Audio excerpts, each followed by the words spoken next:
Crossing the Chasm by Geoffrey A. Have you ever watched something brilliant just vanish? Picture this. A groundbreaking idea launches with fireworks and fanfare. News outlets buzz about how it'll revolutionize everything. A devoted tribe of early fans absolutely loves it. And then, nothing. The money dries up. The dream dies. A few years later, you're left scratching your head, wondering what ever happened to that amazing thing. I've watched this tragedy unfold more times than I care to remember. A company arrives with a product that's objectively better than anything else out there, yet somehow it loses. Meanwhile, another company with what looks like an inferior offering becomes a household name and mints billionaires. What gives? What's this invisible force field separating a brilliant flash from enduring success? What secret did companies like Apple, Salesforce, and VMware unlock that countless others, with equally smart teams and equally innovative ideas, completely missed?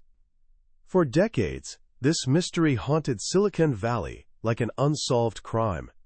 It was this strange phenomenon that would suddenly strike down the most promising young companies right when they should have been taking off. Everyone had theories, but nobody had an actual roadmap. Then along came a consultant named Geoffrey A. After years in the trenches, watching this same story repeat itself like a broken record, he spotted something everyone else had missed. He realized there wasn't just a barrier between early success and mainstream adoption. There was a chasm, a deep, treacherous gap that exists in every innovative product's journey, a gulf between the adventurous souls who embrace anything new and the rest of us who prefer to wait and see. In his million-copy bestseller Crossing the Chasm, which has become the entrepreneur's Bible, Moore doesn't just name this chasm. He hands us a battle-tested strategy to cross it. He draws us a detailed map for one of the most perilous journeys any new idea can take. Today, we're walking that path together. I'm going to share the profound yet surprisingly straightforward lessons from Geoffrey Moore's masterpiece. By the time we're done, you won't just understand why brilliant products fail. You'll have the actual blueprint for making sure great ideas succeed. This isn't just another book summary. This is your field guide for turning dreams into world-changing reality. So let's dive in. Imagine you've just invented something incredible. Say, the very first electric car. It's whisper-quiet, emission-free, and clearly the future.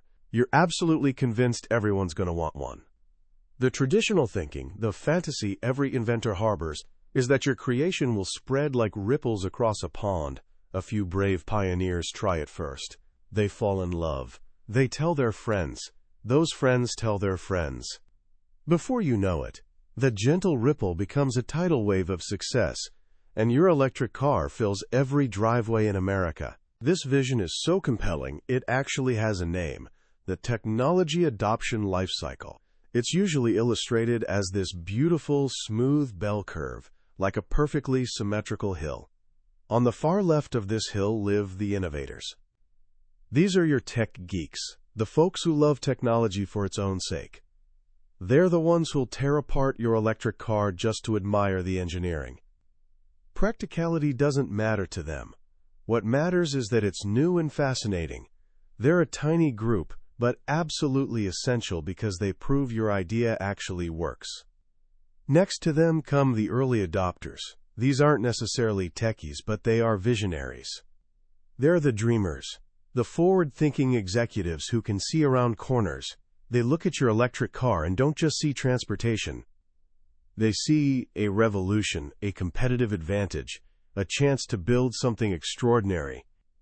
They'll gladly take enormous risks on unproven ideas if those ideas align with their grand vision. They're the ones who give new products their first real shot at success. Together, the innovators and early adopters form what Moore calls the early market. It's an intoxicating, fast-moving world, bursting with passion and possibility. When you're selling to this crowd, everything feels effortless. Journalists are calling, sales are climbing, investors are thrilled. You feel invincible, like world domination is just around the corner. You're standing on the left side of that gorgeous hill, gazing up at the massive market ahead, ready to conquer it all. But here's where the dream shatters. Here's where Geoffrey Moore drops his bombshell revelation about that beautiful bell curve. The curve isn't smooth at all, it has fractures. And between the early adopters and the next, far larger group called the early majority, there isn't just a small crack. There's a chasm. A vast, yawning canyon where promising companies go to die. This is the book's earth-shattering insight. The people in the early market are fundamentally, completely different from people in the mainstream market. They buy for different reasons, trust different sources, and have totally different expectations. Think about it. A visionary early adopter craves revolution. They want a quantum leap forward. They're perfectly fine dealing with bugs, missing features, and products that are only 80% finished because they see the potential. In fact, they prefer that other people aren't using it yet, because exclusivity gives them an edge. They don't need testimonials from others. They want to be the testimonial. Now, who's waiting on the other side of that chasm? The early majority. Moore calls them the pragmatists. These are the sensible, careful folks who make up the bulk of any market. They're not hunting for revolutions. They want steady improvements to what they're already doing. They have zero interest in being first. Risk terrifies them. Bugs annoy them. They don't want 80% of a product. They want the complete package with all the support, training, and complementary services that go with it. And most critically, before they'll buy anything, they need to see proof. They want to talk to other people just like them who are already using it successfully. And here's the terrifying paradox. The only people who make credible references for pragmatists are other pragmatists. But no pragmatist will buy until they've heard from other pragmatists first. Those visionary early adopters you worked so hard to win? To a pragmatist, they're not credible. They're actually a red flag. Pragmatists see visionaries as reckless dreamers, always chasing the next shiny object. When they hear a visionary's glowing endorsement, they think, that's nice for them, but their world isn't my world. I have a real business to run. So you're stuck. You've exhausted the visionary market. The mainstream crowd can see you, might even be curious, but they're standing on the other side of the chasm, waiting for someone else to jump first. Your early momentum grinds to a halt. Sales flatten. Investors get nervous. Your team is burned out from trying to please all those demanding visionaries. Cash is evaporating, with no new customers in sight. You're trapped in the chasm. Moore shares cautionary tales of real products that never escaped. Remember the Segway? Absolutely incredible technology. That gyroscopic balancing was pure magic. It was supposed to transform personal transportation forever. Tech enthusiasts and visionaries loved it. But for the rest of us pragmatists, we had questions. What happens at stairs? Where do I park it? Is there infrastructure to support this? The complete solution wasn't there. So for most people, the Segway became a novelty, something for mall security and tour groups. It never crossed the chasm. So how do you escape? If you can't leap across, and you can't build a bridge to the entire mainstream market at once, what's the answer? This is where Moore introduces his brilliant counterintuitive strategy. He frames it with a powerful military analogy, the D-Day invasion.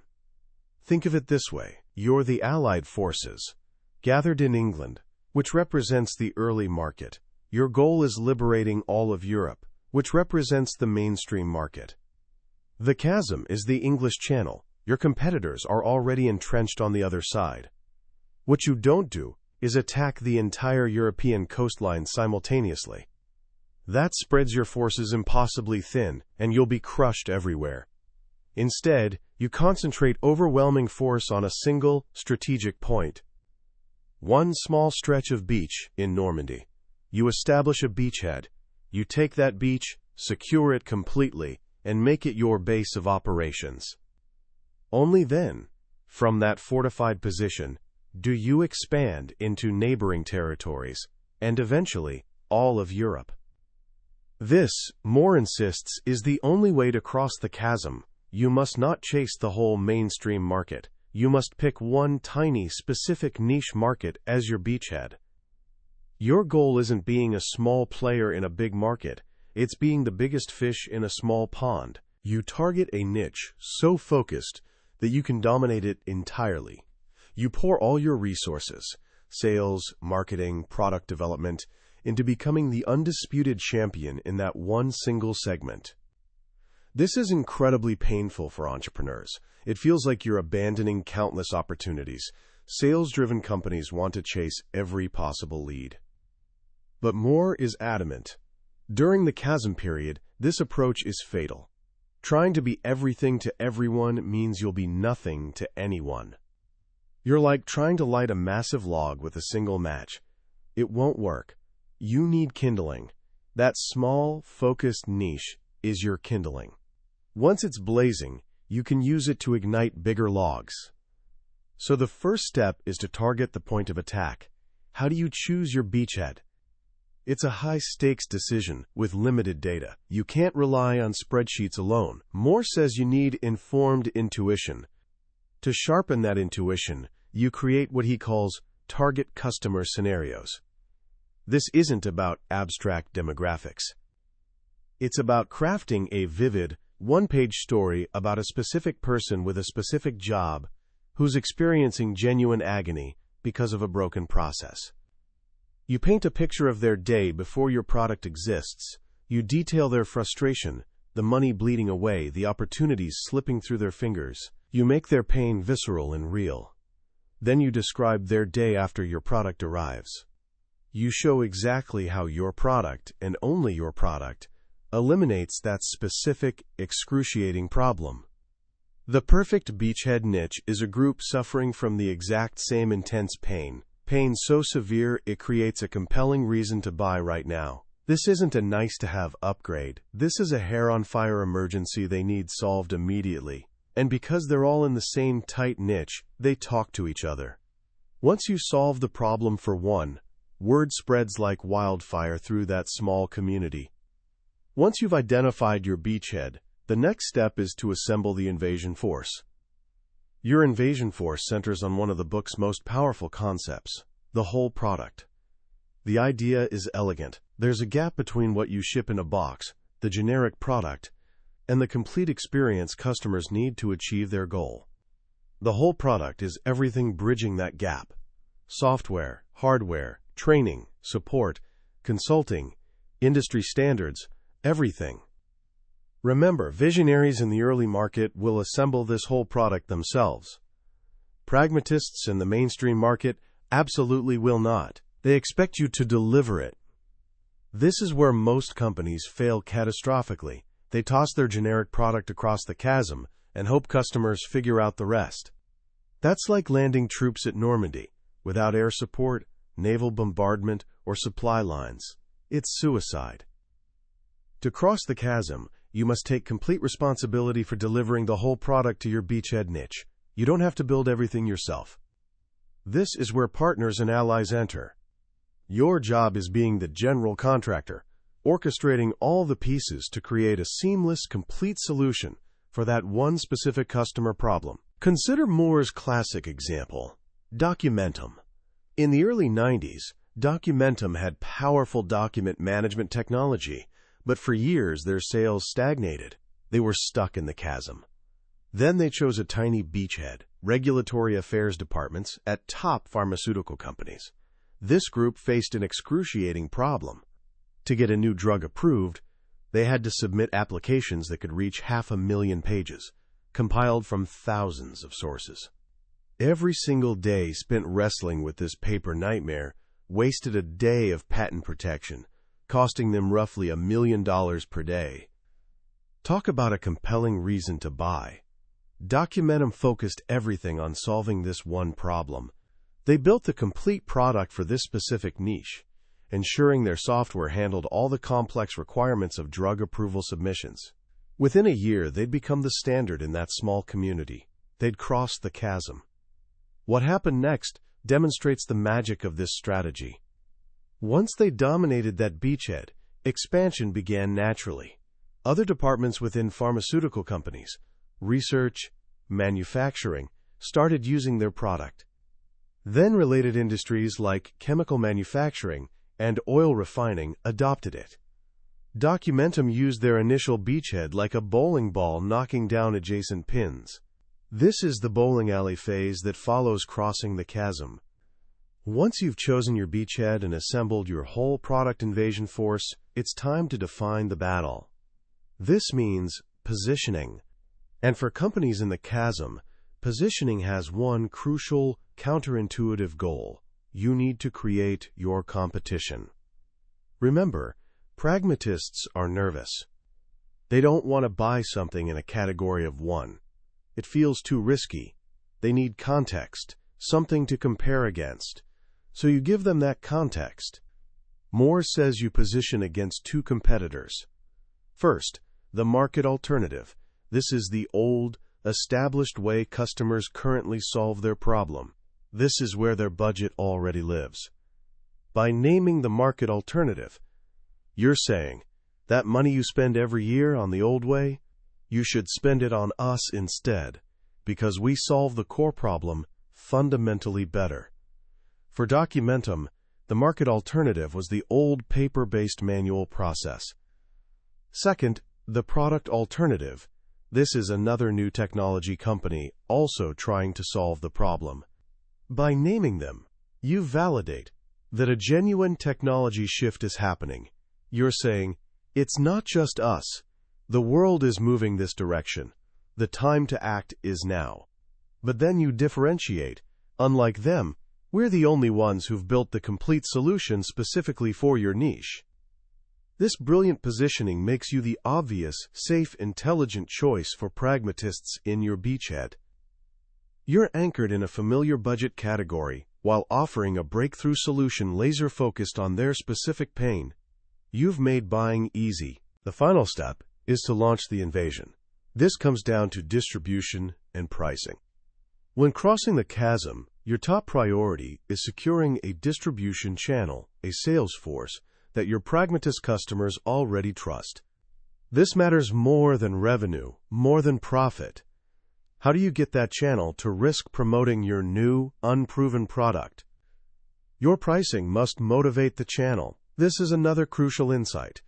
During the chasm crossing, you don't price for the customer, you price for your sales partners. You should price at a premium like a market leader, signaling confidence. But you build disproportionately high margins for the channel. You're rewarding them generously for the extra effort required to introduce disruptive products to conservative customers.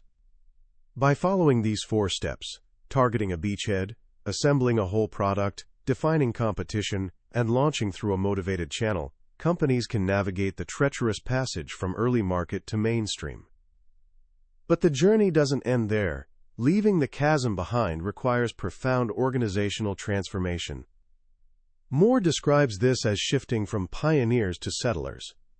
The pioneers are early market heroes.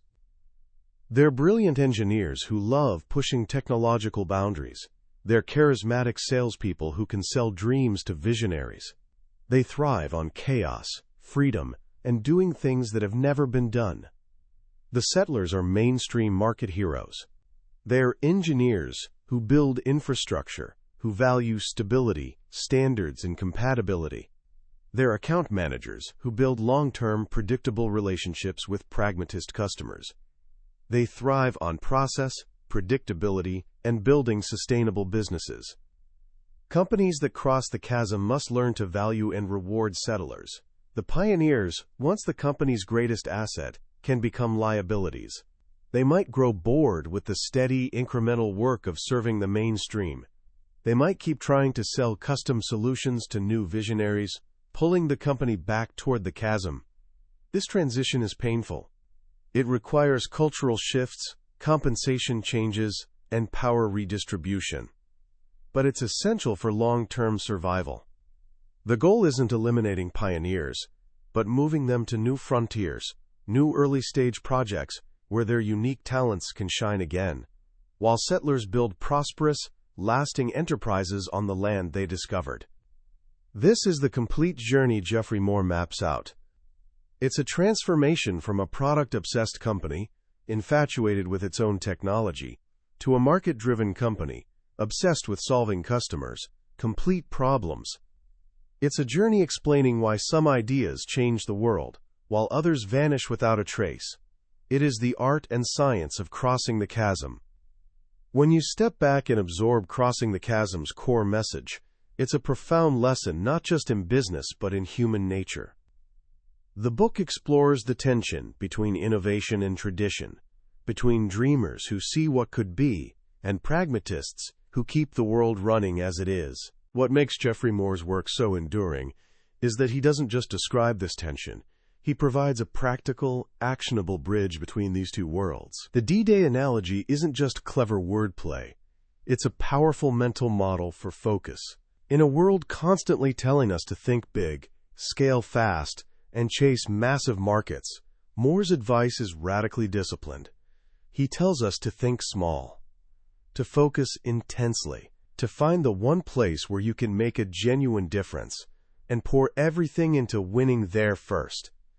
This lesson extends far beyond launching tech products. Whether you're starting a nonprofit, launching a creative project, or trying to create change in your community, the principle holds. Find your beachhead. Find that small group whose problem you're uniquely positioned to solve. Serve them so completely and thoroughly that they become your evangelists. From that small, secure base of success, you can begin changing the world. So what can you take away today? First, start noticing the chasm in your own life. Pay attention to new apps, ideas, or trends that are wildly popular with small, enthusiastic groups, but never catch on with everyone else. Ask yourself, is there a whole product? Who are the pragmatists, and is their problem actually being solved? You'll start seeing this pattern everywhere.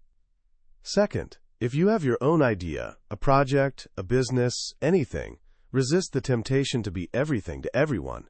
Instead, ask yourself, who is my beachhead? Who is the one person or group who needs what I offer more desperately than anyone else? What's the complete, whole product experience they need to succeed? Don't move forward until you've answered that with absolute clarity. The journey Moore describes isn't easy. It requires humility, focus, and courage to say no to 100 good ideas in order to say yes to one great one. But it's a proven path. It's the difference between an idea that flashes brightly, then fades, and one that builds a lasting fire warming the world for years to come.